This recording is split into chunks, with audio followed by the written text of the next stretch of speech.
Lockdown के दौरान जिस तरीके से गैर प्रांतों में काम कर रहे मजदूरों को उनके घरों पे जाना पड़ रहा है, इस सभी प्रवासी मजदूर कहीं न कहीं फैक्ट्रियों के औद्योगिक इकाइयों के बंद होने की वजह से बेरोजगार हो गए हैं और उनके खाने पीने की इतनी दिक्कत हो गई कि अब उन्हें फाका कशी करने तक को मजबूर होना पड़ रहा है। ऐसे में ये मजदूर जिस तरीके से अपने घरों पे लौट रहे हैं, अपने प्रांतों में लौट रहे हैं, अपने जिलों में लौट रहे हैं, सबसे बड़ी बात यह है कि फौरी तौर पर उनका भले ही खर्चा कहीं न कहीं स्वयंसेवी संगठनों से या सरकार की राहत से चल जाए, लेकिन चूंकि कोरोना वायरस एक ऐसी महामारी है, लॉकडाउन का कोई निश्चित समय नहीं है, ये नहीं कहा जा सकता है कि ये कब तक चलेगा। ऐसे में इन मजदूरों को रेगुलर तौर पर अगर देखा जाए तो किस तरीके से इनकी जीविका चलेगी, इसके लिए प्रधानमंत्री नरेंद्र मोदी ने जिस तरीके से आत्मनिर्भरता की बात की है और उनके लिए करीब 20 लाख करोड़ रुपए पैकेज की बात की थी। ऐसे में आज वित्त मंत्री सीतारमण जी ने जिस तरीके से 6 लाख करोड़ की राहत पैकेज की डिफाइनरी उन्होंने की, उन्होंने लोगों को समझाया, एक्सप्लेन किया कि किस तरीके से 6 लाख करोड़ की राहत दी जा रही है। इसमें 3 लाख करोड़ रुपए जिस तरीके से उन्होंने एमएसएई को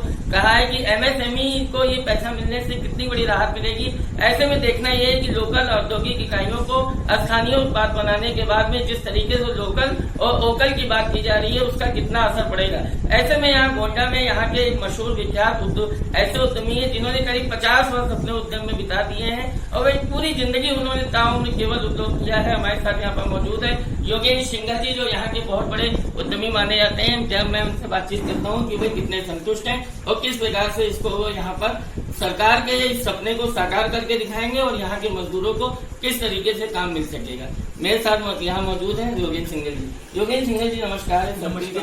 मैं आपसे ये जानना चाहता हूँ कि जिस तरीके से सरकार ने ये 3 लाख करोड़ रुपए का लोन की व्यवस्था की है एमएसएई को, ऐसे में आप इसको किस तरीके से ले रहे हैं? निश्चित रूप से ये हमारे लिए अच्छा संदेश है और अगर बैंकों ने सहयोग किया तो निश्चित रूप से इससे उद्योग धंधे बढ़ेंगे और यहाँ जो प्रवासी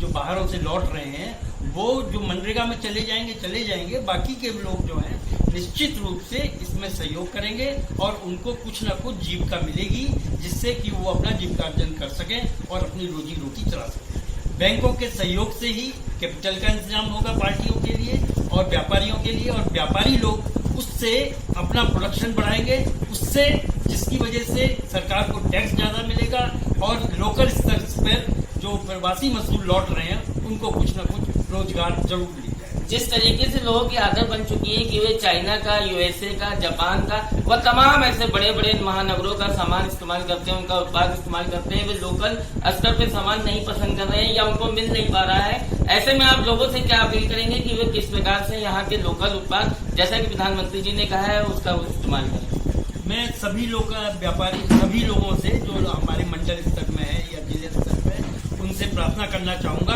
कि कुछ दिन के लिए आप ये सोच लें कि उसकी पैकिंग ठीक है या नहीं। सिर्फ इतनी बात सोचें, अगर गुणवत्ता माल की है तो आप निश्चित रूप से लोकल को इस्तेमाल करिए और लोकल को इस्तेमाल करेंगे आपका पैसा कम लगेगा, सरकार को फायदा ज्यादा होगा और उससे भी सबसे बड़ा फायदा ये होगा कि यहाँ का जो मजदूर बाहर से आ रहा है उसको रोजगार कुछ न कुछ जरूर। जैसा कि हमेशा ये कहा जाता रहा है कि उत्तर प्रदेश में बिजली, पानी, सड़क सुरक्षा की कमी रही है, जिसकी वजह से तमाम उद्यमी यहाँ आने से कतराते रहे। ऐसे में जो वर्तमान स्थिति उत्तर प्रदेश की है उससे आप कितने संतुष्ट हैं? ये सही है कि पिछली सरकारों में तो मैं तो 50 साल से व्यापार में हूँ, पिछली सरकारों ने जिन चीजों पे ध्यान, बेसिक जो नीड थी हमारी, और हम लोग बराबर कहते रहे कि आप बिजली, सड़क और साधन हमको उपलब्ध करा दीजिए, बाकी सब तो डेवलपमेंट हम खुद कर लेंगे, वो नहीं कर पाई थी। लेकिन प्रेजेंट सरकार ने जिस तरह से रोड का इंतजाम करके दिया, बिजली का इंतजाम करके दिया, उससे व्यापार निश्चित रूप से बढ़ेगा और तरक्की करेगा। लेकिन अभी अभी जो एक घोषणा और की है कि जो बिजली का बिल के बारे में फिक्स चार्जेस और अदर चार्जेस सरकार नहीं लगाएगी, उससे निश्चित रूप से उद्योगों को बहुत बड़ी राहत मिलेगी। जिस तरीके से कहा जा रहा है कि आयकर रिटर्न्स और तमाम प्रकार के जो भी टैक्स के मियाद है उसको बढ़ा दी गई है, इससे आप कितने संतुष्ट हैं? इससे मैं पूर्ण रूप से संतुष्ट हूँ। वास्तव में इस म्याद को बढ़ा देने से लोगों के दिमाग का एक लेवल जो है एक चिंता मुक्त हो जाएंगे और वो खुल करके व्यापार करेंगे। जब व्यापार करेंगे तो टैक्स ज्यादा मिलेगा और प्रवासी मजदूरों को रोजगार।